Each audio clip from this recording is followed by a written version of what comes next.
पवार जो नासिक जिला पंचायत के अध्यक्ष रही है और साथ में उनके जो मिस्टर है आदरणीय नितिन जी पवार विधायक कलवन, आदरणीय ताई साहब को मैं मंच पे ससम्मान आमंत्रित करूंगा।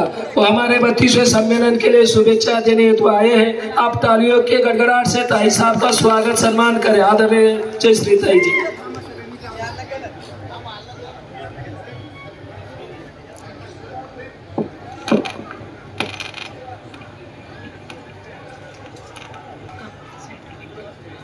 Hello hello.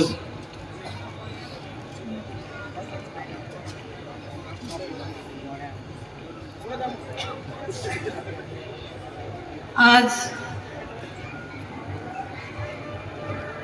पानखेडा पिंपळनेर तालुका साक्री या ठिकाणी आयोजित केलेल्या 32व्या आदिवासी एकता सांस्कृतिक महासंमेलनाचे अध्यक्ष आयोजक तसेच देशातील महाराष्ट्र, गुजरात, छत्तीसगड, राजस्थान तसंच यासारख्या आदिवासी बहुल राज्यातून आणि माझ्या महाराष्ट्रातून, माझ्या नाशिक जिल्ह्यातून, धुळे जिल्ह्यातून आलेल्या सर्वच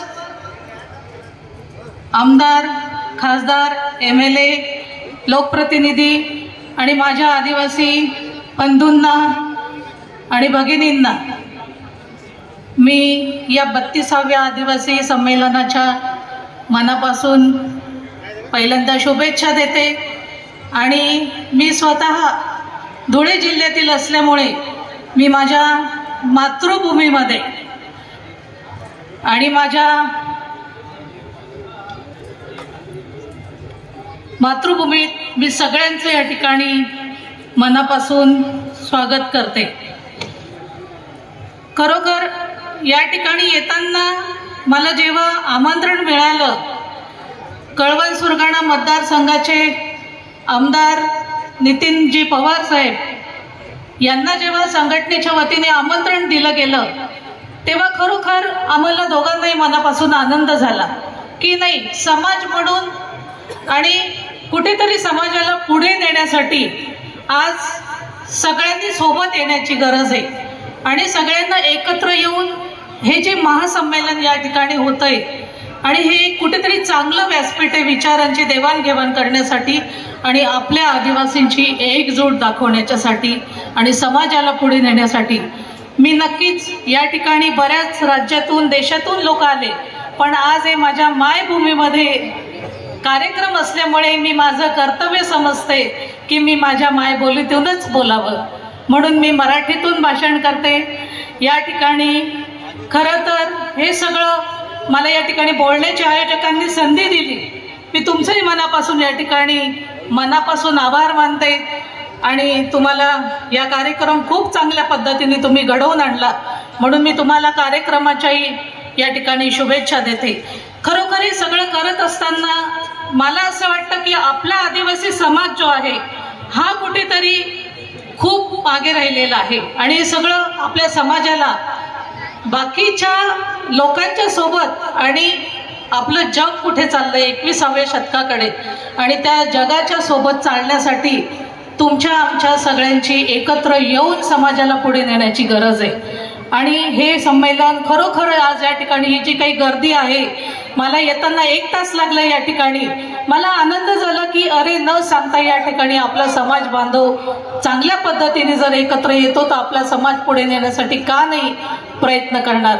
आज बरेचसे तरुण मला या ठिकाणी दिसले आणि हे तरुणांना कुठेतरी योग्य दिशा आणि योग्य प्रवाहात आणण्यासाठी आपल्यासारख्यांनी मदत करायची गरज आहे, संघटनांनी कुठेतरी सहभाग घेण्याची गरज आहे। आज मला सांगायला आवडेल की मी ज्या मतदारसंघात काम करतायत माझे मिस्टर नितीनजी पवार कळवण सुरगाणा मतदारसंघात, मला आवडेल की कैलासवासी AT पवार साहेब 1982 मध्ये जेव्हा ते समाज कल्याण मंत्री होते तेव्हा त्यांनी आपलं आदिवासी विकास खातं हे समाज कल्याण मधून वेगळं केलं आणि म्हणून आज आपल्याला आदिवासी विभागामध्ये नोकऱ्या करायच्या संध्या किंवा काय ज्या योजना असतील आणि आपल्याला तिथे हक्काचं एक कुठेतरी खातं आपल्याला मिळालंय.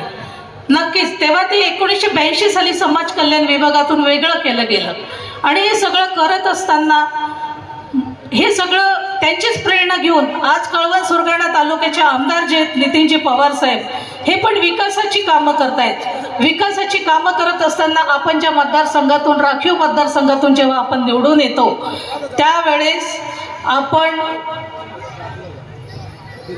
आपण नक्कीच विकासाची कामं करणं फार गरजेचं आहे. आणि हे सगळं करत असताना मला एवढंच सांगायचं आहे की या ठिकाणी बरेच रिटायर पण झालेले आपले कर्मचारी गावाकडे येत असतात.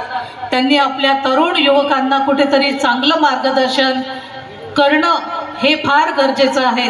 आमच्याही तालुक्यातून बरेच आले, आता इथे आमच्या समोरच बसले, रामभाऊ बसले, आमचे बैरम साहेब आलेले आहेत, आमचे बरेच संघटनेचे आलेले आहेत. कुठेतरी एक चांगलं व्यासपीठ आपण आपल्या तालुक्यामध्ये आपल्या गावांमध्ये तयार करणं फार गरजेचं आहे आणि तरुणांना आणि तरुणींना कुठेतरी पुढे घेऊन जाण्याचं काम आपण करणं गरजेचं आहे.